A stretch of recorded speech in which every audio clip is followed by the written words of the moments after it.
ഇന്ന് നമ്മൾ ഡൽഹിയിൽ കാണാൻ പോകുന്നത് ജന്തർ മന്ദറാണ്. ജന്തർ മന്ദർ ഒരു വളരെ പ്രത്യേകതയാർന്ന ഒരു ചരിത്രപരമായ ഒരു ശില്പമാണ്. ശില്പം എന്ന് പറയാൻ കഴിയില്ല, നമുക്ക് അതിനെക്കുറിച്ച് കൂടുതൽ ഞാൻ പറയാം. എന്തായാലും 13 നിർമ്മിതികളുടെ ഒരു സമുച്ചയമാണ് ജന്തർ മന്ദർ.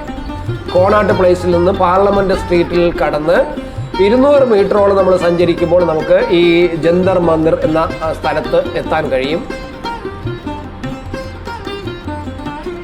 ജ്യോതിശാസ്ത്ര സംബന്ധമായ കണക്കുകൾക്കായി കല്ലുകൾ കൊണ്ട് നിർമ്മിച്ചവയാണ്. ഇത് 13 നിർമ്മിതികളാണ് ഈ ജന്തർ മന്ദറിലുള്ളത്. യന്ത്രങ്ങൾ എന്നാണ് ഇവ അറിയപ്പെടുന്നത്. നമുക്ക് ഇന്ന് ആ ജന്തർ മന്ദറിലേക്ക് പോകാം, അവിടെയുള്ള കാഴ്ചകൾ കാണാം.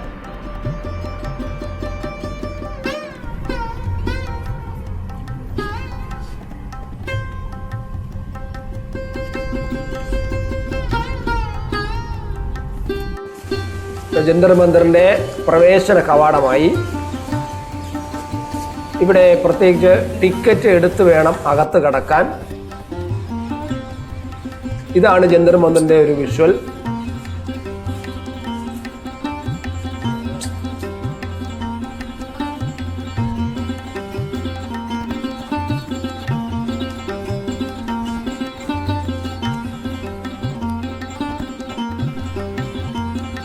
മുഗൾ ചക്രവർത്തിയായിരുന്ന മുഹമ്മദ് ഷാ നിർദ്ദേശിച്ചതനുസരിച്ച് ജയ്പൂരിലെ മഹാരാജാവ് സാവോയ് ജയ് സിംഗ്, അതായത് മഹാരാജ് ജയ് സിംഗ് രണ്ടാമൻ എന്നാണ്, അദ്ദേഹമാണ് ജന്തർ മന്ദർ പണി കഴിപ്പിച്ചത്.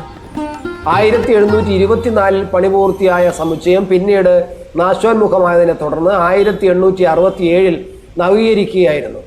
ഡൽഹി കൂടാതെ ജയ്പൂർ, ഉജ്ജയിൻ, മഥുര, വാരണാസി എന്നിവിടങ്ങളിലും ഈ ജയ്പൂരിലെ മഹാരാജാവ് ജന്തർ മന്ദർ പണിയെഴുപ്പിച്ചിട്ടുണ്ട്. ഇനി നമുക്കതിൻ്റെ പ്രത്യേകത എന്താണ് എന്ന് നോക്കാം.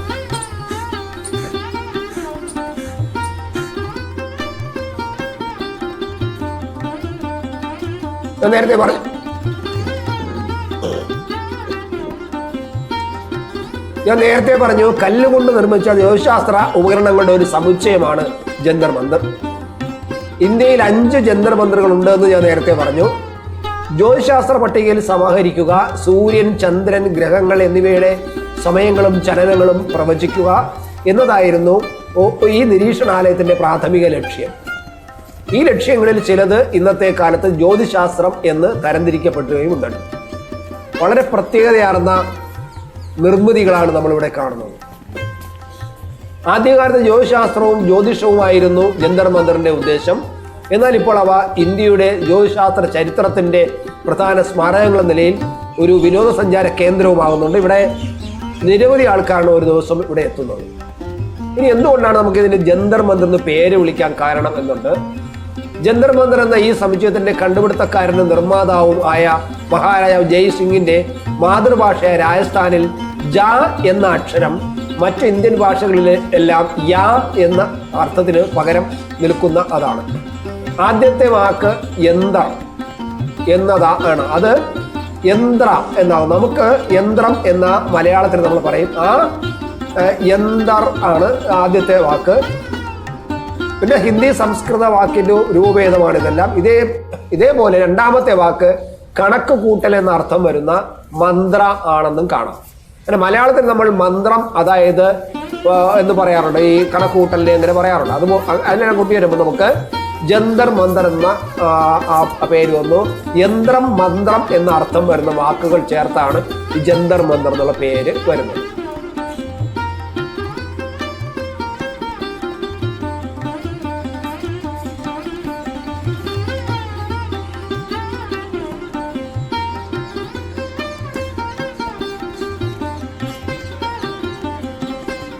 മഹാരാജ് ജയ് സിംഗ് രണ്ടാമൻ ശാസ്ത്രത്തിലും ജ്യോതിശാസ്ത്രത്തിലും വളരെ ആഴമേറിയ താല്പര്യമുണ്ടായിരുന്ന ആളായിരുന്നു.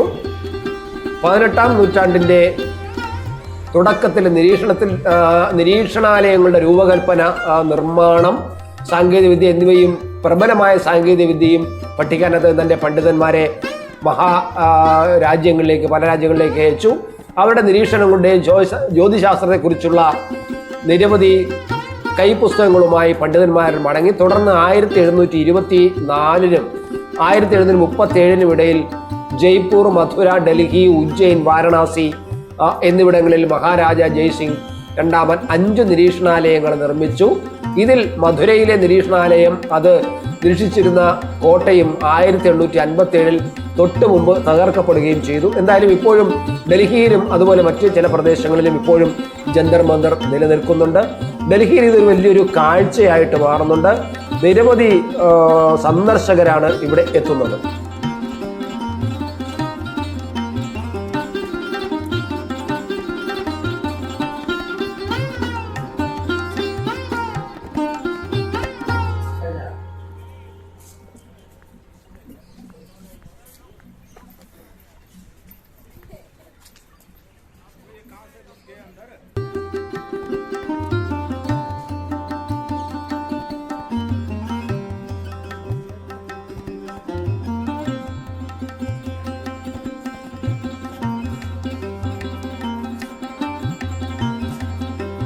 ജന്തർ മന്ദറിന്റെ മനോഹര ദൃശ്യങ്ങൾ എന്നാൽ കഴിയുന്ന തരത്തിൽ ഞാൻ ഇവിടെ ചിത്രീകരിച്ചിട്ടുണ്ട്.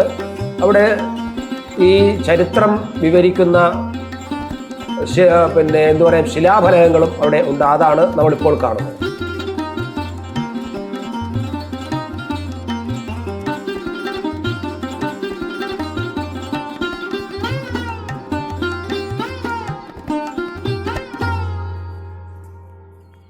ഡൽഹിയിലെ